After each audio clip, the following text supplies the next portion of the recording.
Welcome to the Rim Break Rodeo. We hope this video helps. In this video, I will explain how to make pasta gravy.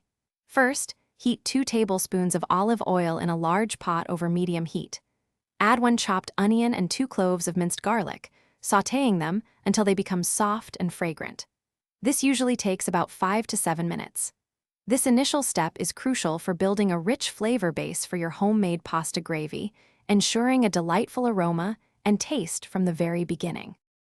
Next, add 1 pound of ground meat, like beef or Italian sausage, to the pot. Break it up and cook until it's fully browned, which typically takes 8 to 10 minutes. Be sure to drain any excess fat to keep your gravy from becoming too oily. Then, pour in about 1/2 cup of red wine or broth to deglaze the pot, scraping up all those flavorful brown bits from the bottom. This adds incredible depth.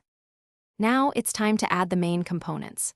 Stir in 28 ounces of crushed tomatoes, 2 tablespoons of tomato paste, and your preferred herbs like basil, oregano, and a pinch of red pepper flakes.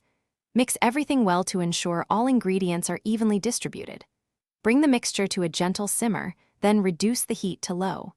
Cover the pot and let it cook for at least 1 hour or even up to 3 hours for the best flavor development. Finally, taste your gravy and adjust the seasoning with salt and freshly ground black pepper as needed. For an extra touch, you can stir in a handful of fresh basil leaves or a splash of heavy cream just before serving, if you like. Your delicious homemade pasta gravy is now ready. Serve it warm over your favorite cooked pasta, perhaps with a sprinkle of Parmesan cheese, and enjoy your wonderful meal. Thanks for watching. Consider subscribing if we helped you.